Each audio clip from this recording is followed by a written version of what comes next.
7 a.m. Good morning, Charlie's customers. I admired Lacy from my spot at Register 1.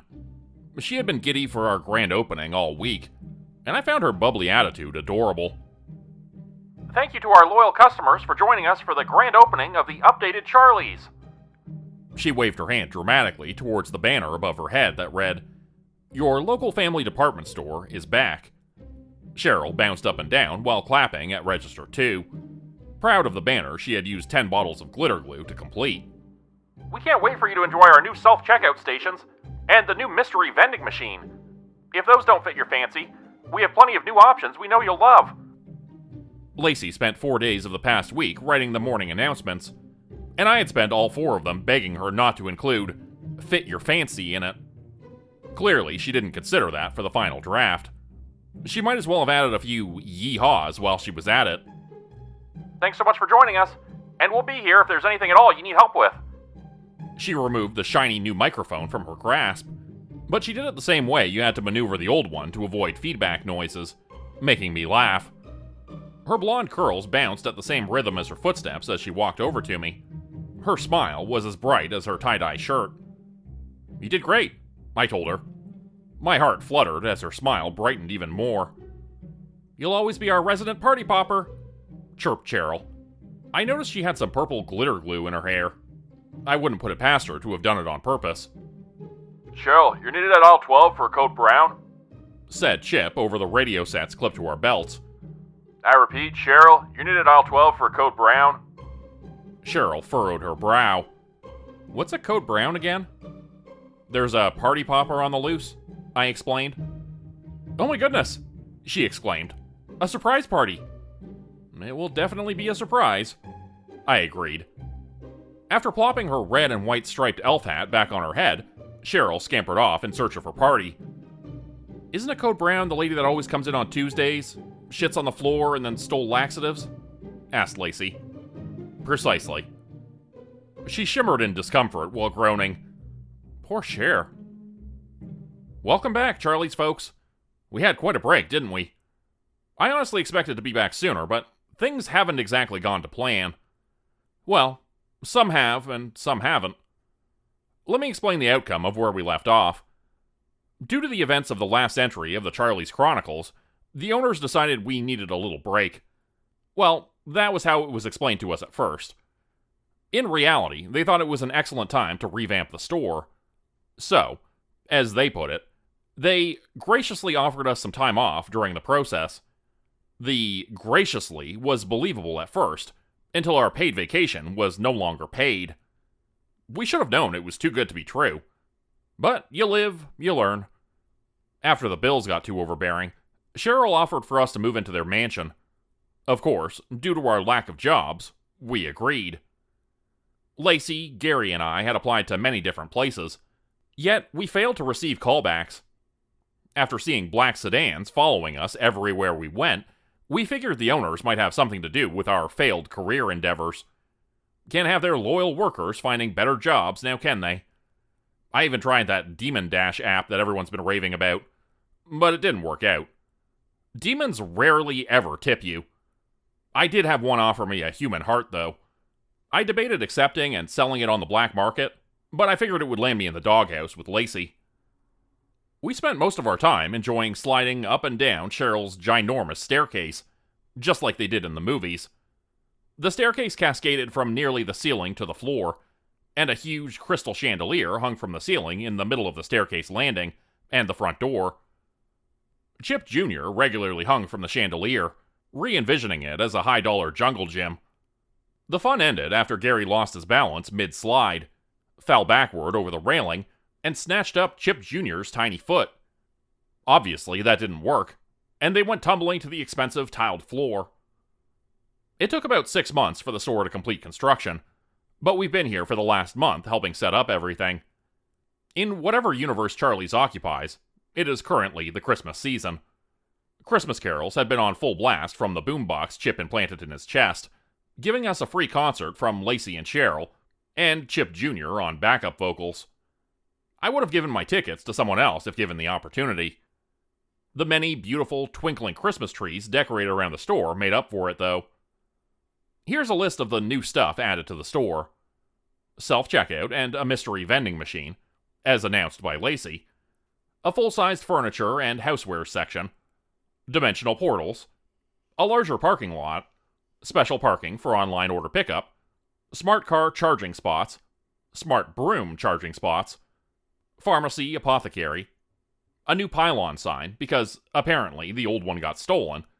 And the Witch's Brew coffee shop. With everything new added, we are absolutely thrilled, yet also kind of terrified, for obvious reasons, for what is in store for Charlie's. But right now, I have to save Chip Jr. He's in the middle of a battle with two old ladies who are convinced he would make the cutest Christmas decoration ever. Hopefully he doesn't bite them before I can make it over there. Rhonda's back, said Cheryl over the radio. I could hear how teary-eyed she was, clearly saddened by the lack of party popping in the bathroom. I repeat, Rhonda's back. Man, you guys are big fat liars. 10:48 a.m. I finished checking out the customer at Register 1 and breathed a sigh of relief. I had been stuck there all morning, and the rush was finally over. Relaxation did not last long, however. I felt a strong gust of cold wind as someone ran behind me. I turned around to find Gabe at Register 2. He flung his messenger bag to the floor before searching all of the drawers to the register station, clearly frazzled. "Gabe," I said as he quickly threw open the third and then the fourth drawer. Pens, paper clips, and receipt printer refills were rapidly flung over his shoulders. I know, he hushed me, waving a dismissive hand. "I overslept. I couldn't find my name tag anywhere. Looked all over my house and found zilch." He aggressively rummaged through the drawers, even flinging things over his shoulder. "When the hell did these drawers even get here?" I looked over to the wall of workers, which the owners implemented after the many deaths Charlie's faced. It was meant to be meaningful, but it felt more like a warning of impending doom. It also didn't help that they had forgotten a few workers, even after I reminded them. Gabe's picture was the first on the third row, his name tag dangling from the picture's thumbtack. Lacy had found it in Spot's victim trophy pile. "Gabe," I said, more forcefully. He looked up at me, clearly aggravated that his attention was stolen from his search. "What?" I stared at him for a few moments, wondering how he still looked intact. They always showed at least some signs of their death. Even Maura had a gunshot wound under those bright red curls atop her head. "Why are you looking at me like that?" he asked with a nervous chuckle. "You're looking at me like you do Maura." I let my blank stare be my response. Recognition filled his face. "Got me, didn't it?" I nodded and pointed at the wall. He followed my finger's direction. He stared at his picture for a few moments before sighing and slapping a hand to his forehead. And then he rubbed his eyes as if waking up from a nap. After walking over to the wall, he snatched his name tag off. He clipped it to his shirt collar, snatched a hat off one of the life-size Santa decorations, and sat on the stool before Register 2. "What are you doing?" I asked. "Getting ready for work," he explained. "It's not like I have anything better to do." I shrugged. As long as you stay for the whole shift." He gave me a blank stare of his own. "The only time I've ever left early for a shift was when I died." Fair point. Midnight. "Hey guys, Lacy here. I thought it might be fun to write my own entry, so I asked Garrett, if I could. He told me to write something weird that had happened, and I was all like, which something? Get it? Because everything here at Charlie's is weird. Look, I know I'm not as funny as Garrett, but you still could have laughed. Anyways, a customer asked me where the paprika was, and I had no idea what to tell them. I'm convinced the aisles hate me and try to test my patience daily. I don't find their jokes funny. Not even when they place the chocolate-flavored laxatives by the brownies. Okay, that was a little funny. You know, you don't have to change as frequently as you do, I told them on my first walkthrough after coming back. The lively shelves responded by throwing a packet of tuna at my face.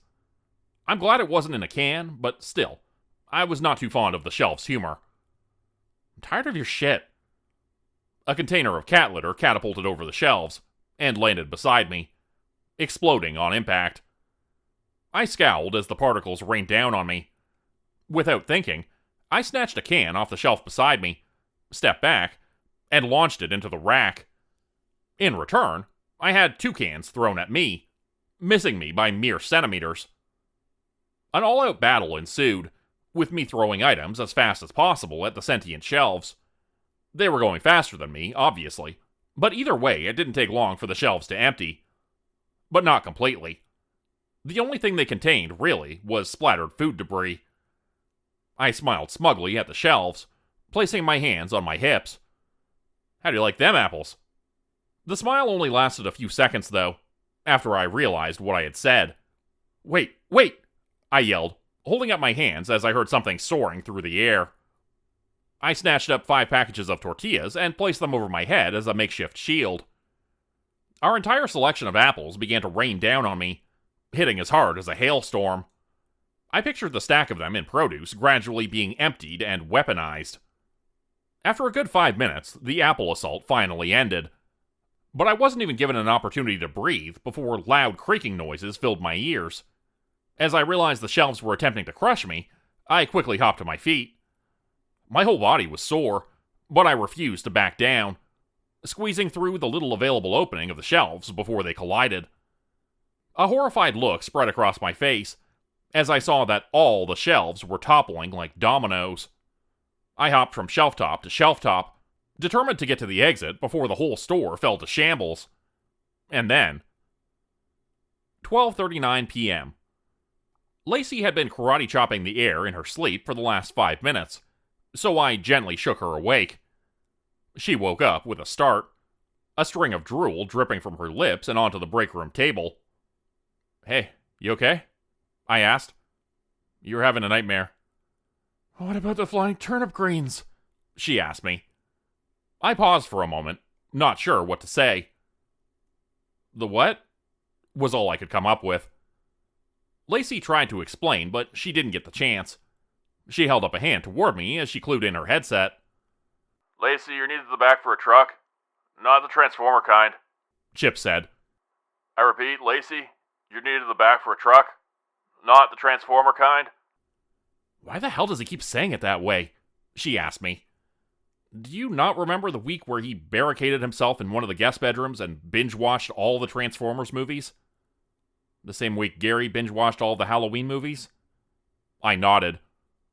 Yeah, Cheryl told me her Christmas present for him was new parts that will make him transform into a small motorbike at will.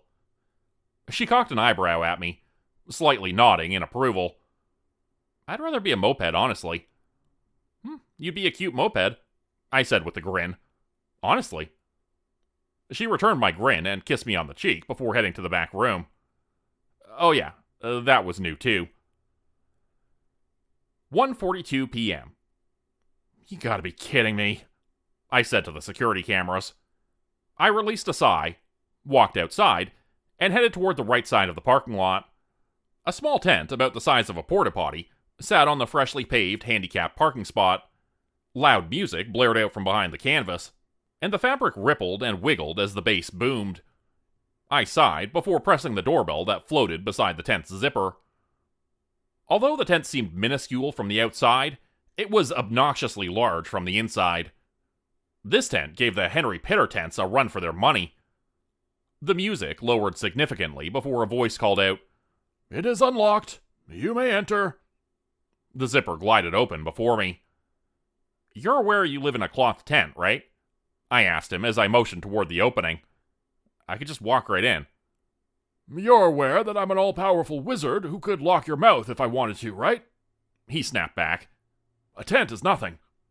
I rolled my eyes. And did you forget cameras exist with all of your infinite wisdom? His cheeks blushed. Whatever do you mean? I rolled my eyes again, sighing dramatically. He held up his hands defensively. Now, I know my presence has put a bit of a damper on your establishment, so I've decided to help you. Oh, so you're going to give back all the stuff you stole? I haven't stolen a single one of your inadequate items. If they're inadequate, then why do you have every piece of the living room set we just got in? I walked to the living area and pointed at the giant Christmas tree. Its 12-foot size struggled not to rip through the tent's 8-foot height. And this looks an awful lot like the tree Lacy and I decorated 2 days ago. Are you really going to tell me you didn't steal it? That's right, mortal, he responded with a smirk. I would do no such thing. In what ways do you help, then? He jazz-handed dramatically while saying, Fortunes! His eyes glimmered as he said it, but I'm not sure if it was a magical enchantment or me slowly losing my mind from stress. Oh, you'll be paying the fortune you've stolen from the store? I gave him a fake smile and a pat on the back. Sounds great. No. I can tell you the fate of Charlie's. I saw it in my crystal ball last night. He pointed to a card table I knew I had stocked last Tuesday. In the middle of it sat a clear ball propped up on a very tiny packaging box that was just big enough for the ball to poke out of. Okay, so what do you see? Next week's sale on patterned cloaks? His eyes widened. Those are going on sale? Just tell me what it is already. I highly doubted I could take anything this wizard said seriously, but part of me hoped it wasn't another episode with the father and his minions. His eyes lit up once more. A legion of robot slaves, led by a vampire. Crazy, right? I sighed. Yes, you are, I said before heading towards the exit. I'm being serious, mortal. Well, if any robot vampires or whatever show up, I'll be sure to let you know. It's an army of robots, led by a vampire. Yeah, I said, and then I noticed something in the back that paused my escape. Is that our old sign? You should be getting back to work, he said while shoving me out the door. But be sure to tell me when those cloaks go on sale. 2:37 p.m. Ahem, someone above me said. I looked up from my perch on the floor to see a woman standing in front of me. Do you think you could help me, handsome? She asked. Sure, I responded. I placed the box I was stocking on the floor, stood up, and brushed my pants off. You wouldn't happen to have any switchblades that could double as a lovely shade of lipstick, would you? She gave me a devious smirk that somehow still came off as sexy. I thought about it for a moment, scanning the stock list in my head. No, but we do have some purple daggers with skulls on them over in the slasher section. She gave me an eye roll. That would match my shields, but I'd rather drop dead before wearing something that resembled him. She rolled her eyes once more upon the mention of this him, but I had no idea who he was.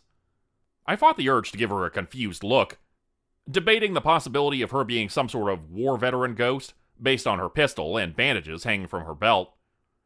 She reminded me more of Sofia Vergara, wearing an outfit in Beyoncé in Austin Powers-esque style, rather than anything from Nom, though. She didn't seem to mind my lack of response, as she twirled a chestnut brown lock around her finger. She checked her wristwatch, which had a strange triangular symbol on its head. She noticed me staring at it, which sparked her to say, You like the bling? Sarcastically. I risk my life for every game, and all they could give me was this lousy thing. A loud bang sounded from outside the store, causing me to jump out of my skin nearly. In my haste to learn to fly, I accidentally bumped against her arm. She jerked it away, gripping onto the silver and gold bangle garnishing it. Gotta be careful, she said with a chuckle. This thing's been on the fritz lately, and you wouldn't want me skyrocketing through your ceiling. She pointed upwards, but then placed the hand on her hip and smirked. Unless you want a better view. But you wouldn't be the first. Did you hear that? I asked her. While the loud noise hadn't fazed her, my lack of notice at her flirtatious attitude made her face drop. I was just worried I was beginning to hear things again. I did not have time to be exercised for the second time, but that's a story for another time. Suddenly, a voice crackled out of her watch. Enemy spotted near me, spoke a robotic voice.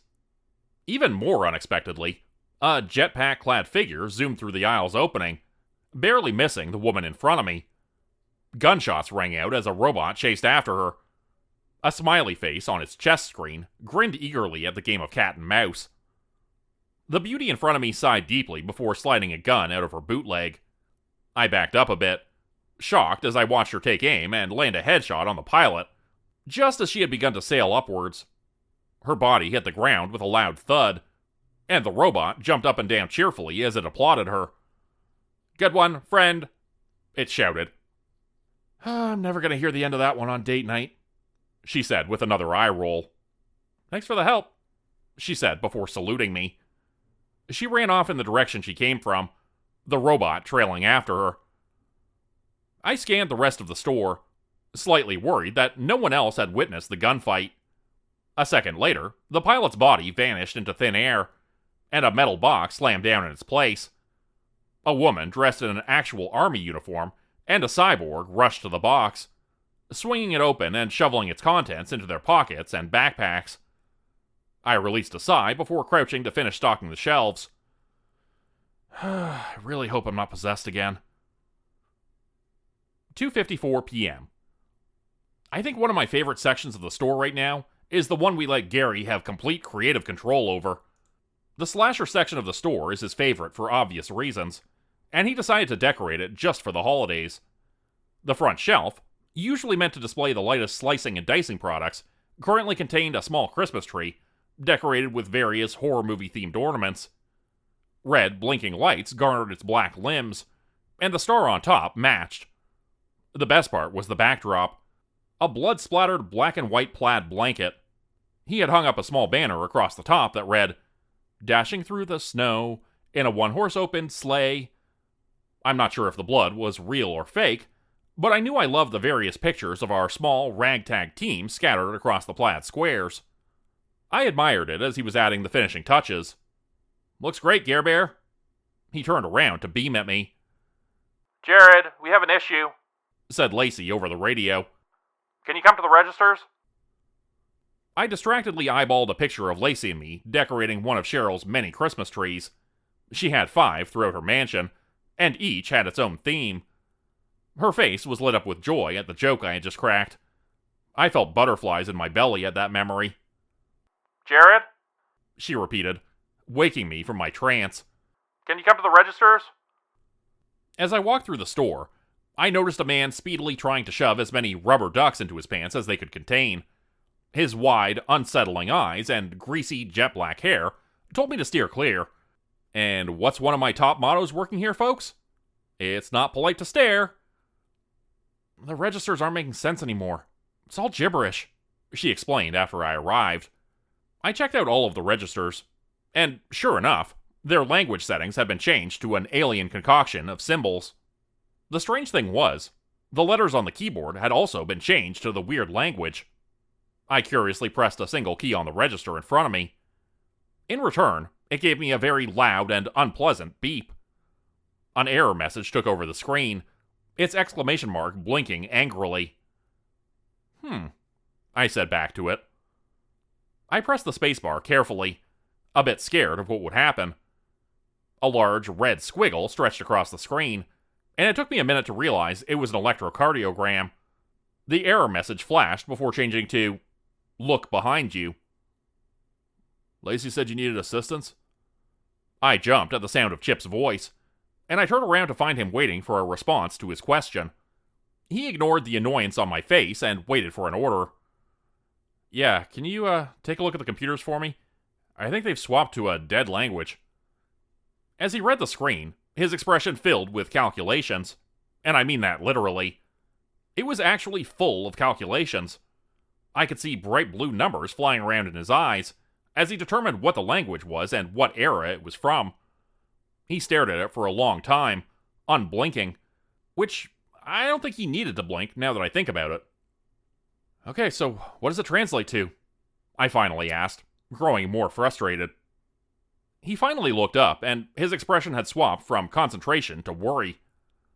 "Says something very dire and imminent." I waved my hand as if to say, "Go on." "It says," he started, pausing for a dramatic effect. However, I don't think it was on purpose. "We've been trying to reach you regarding your car's extended warranty." I just stared at him blankly for a few moments, waiting for him to laugh or something. But the worried expression didn't leave his face. Did cyborgs even have humor? "You're shitting me," I finally responded. His face contorted with confusion. I don't have any bowels to empty.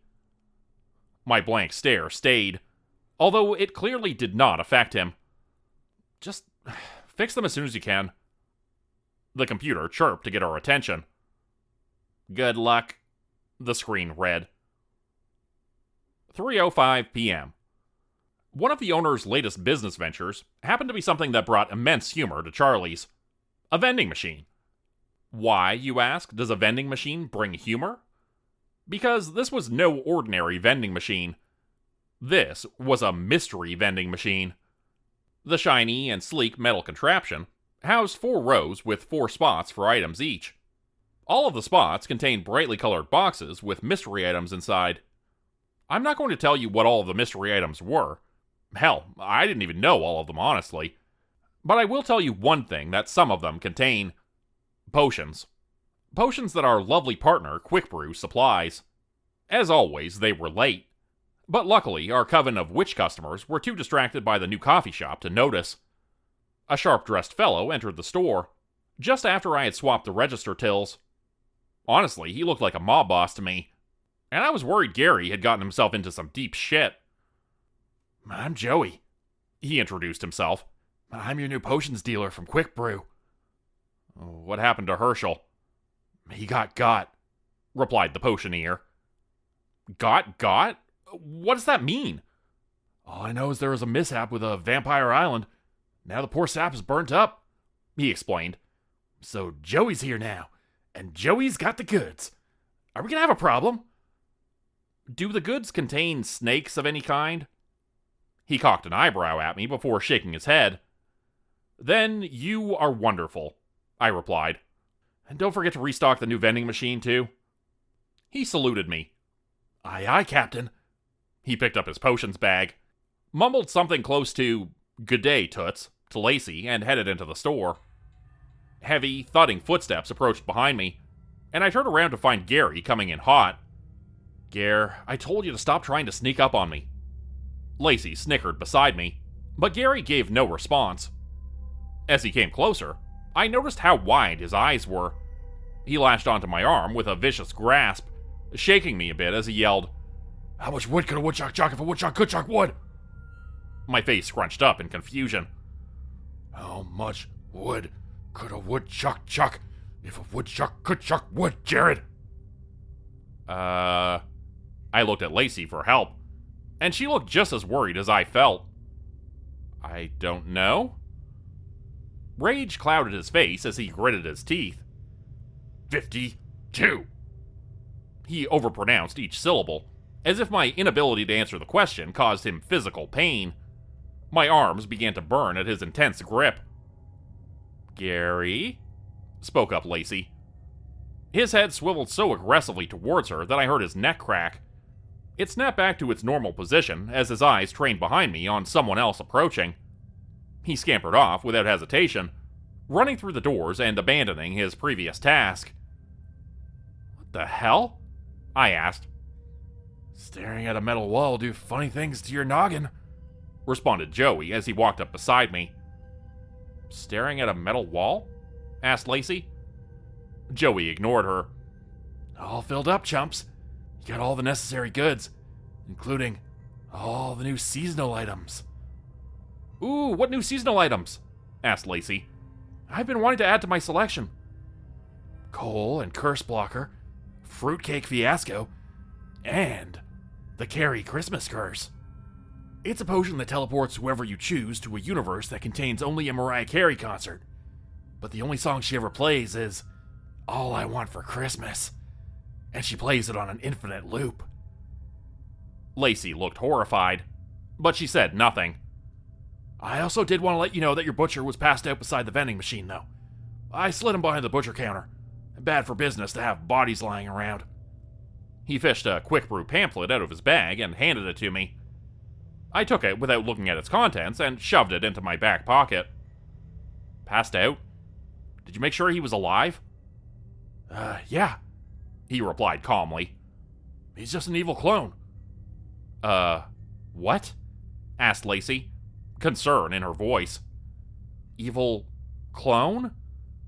"Yeah," he confirmed. Looks like your butcher drank one of those potions from the vending machine. He should be fine, but I'd keep an eye on the clone until he wakes up.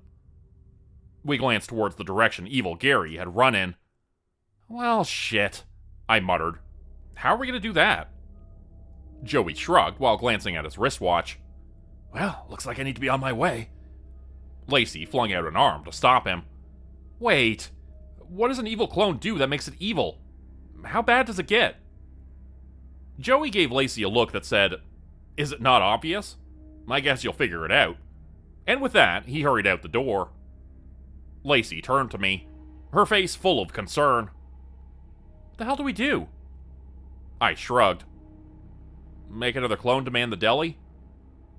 Her look was replaced by frustration, and I chuckled nervously. She made her exit as well. Was the joke that bad? I called out. 4:31 p.m. Acid Dude showed up a little after 4:30 in the afternoon. Rather than his usual slow demeanor, he was practically vibrating. An energy drink can was clutched tightly in his fist. Hey, boss, he rattled. I gave him a concerned look. Are you okay? Yes, sir. Just reporting for work, sir. I allowed him to breathe a few heavy breaths before I responded. Work? Owners told me to clock in at 8 a.m. It's 4:30. He paused for 3 seconds as he pondered what I said. He re-gripped the caffeinated can, crushing it a bit. What day is it?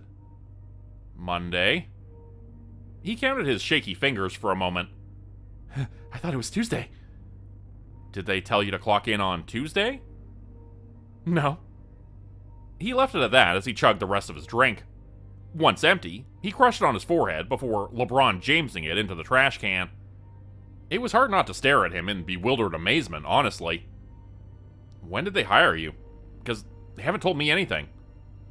He walked over to a drink cooler and grabbed another drink, quickly opening it and knocking it back for a few gulps. He released a "whoo" and rubbed the excess caffeine slobber off his chin. My face was clouded with disgust as I waited for his response. They hired me yesterday due to my high-quality Band-Aid decorating skills. I motioned towards his can. And how many of those have you had? 4. Wait, no, 5. 5? I exclaimed.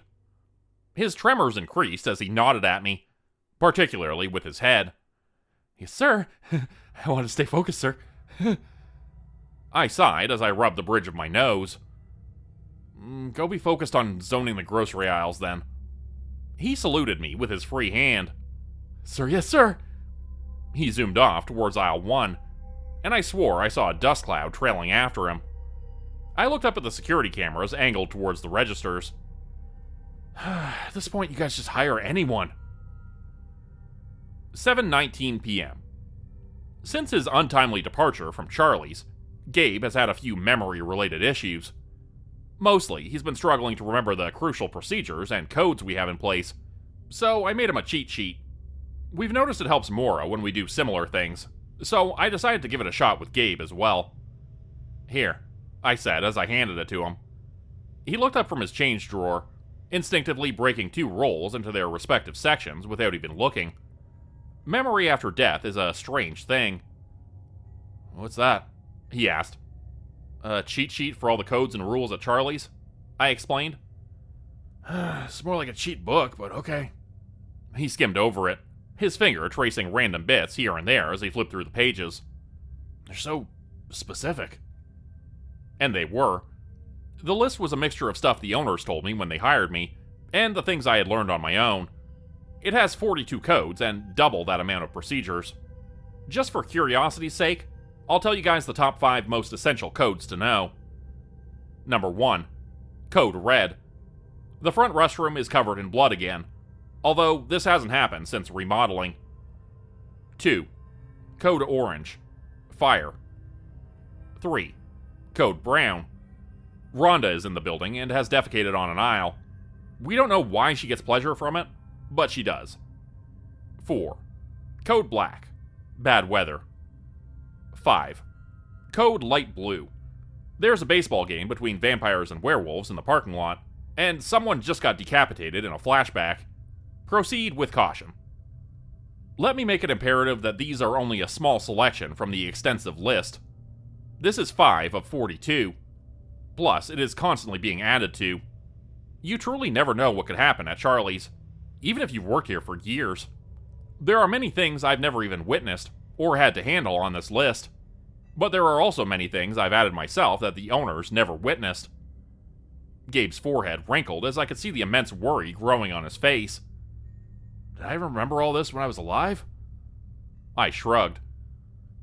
Probably not, but don't worry. We'll help you. I gave him a reassuring pat on the back.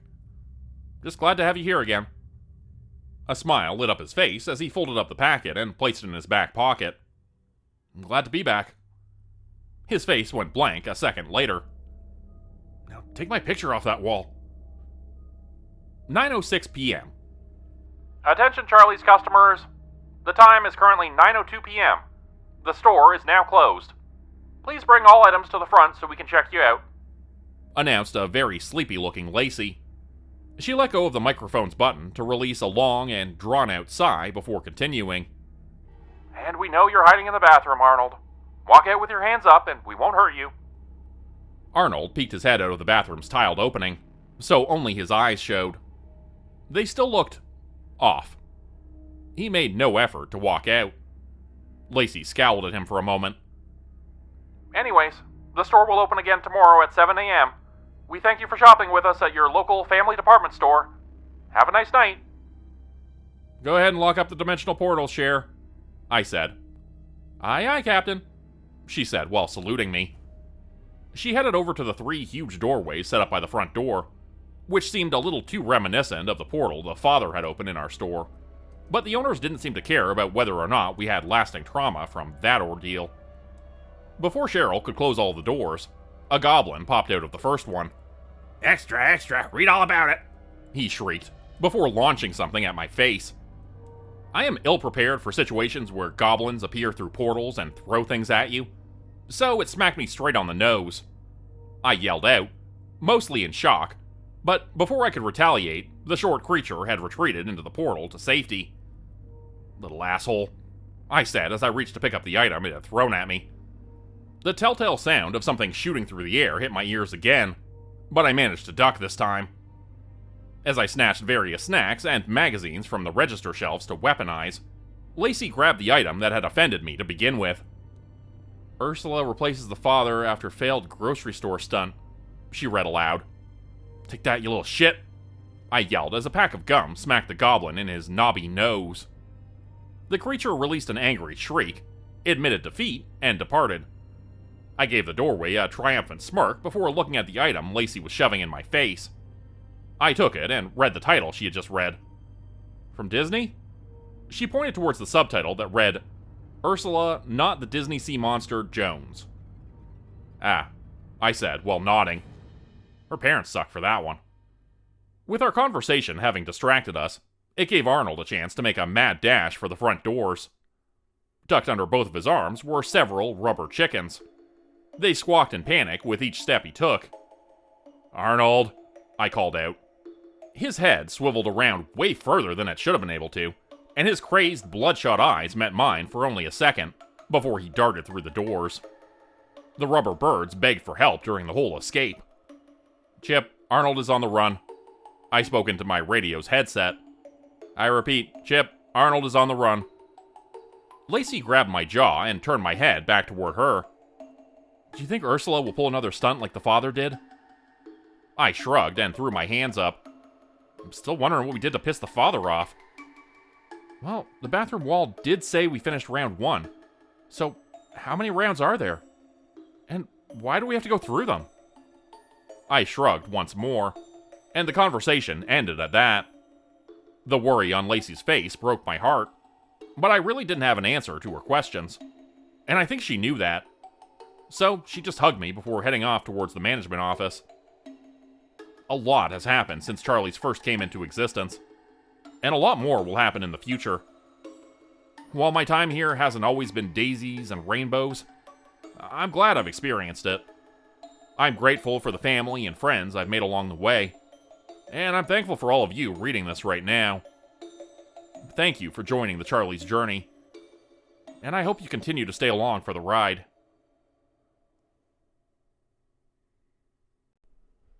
Become a channel member today for early access, bonus videos, and special emojis only available to members. Check out the description below or click the join button for more info. If you'd like another way to help support the channel, please consider joining my Patreon page at patreon.com/JordanGroupHorror. As a patron, you'll get access to bonus videos and content. You'll be credited at the end of every video going forward. And if you decide to stay for 3 months, I'll name a character after you, which will be featured in a Hollow's End story. Links to join the Patreon are in the description. Thanks everyone for listening. Please like, subscribe, and comment to help the channel continue to grow. And see you again next time at 4 p.m. Eastern Standard Time.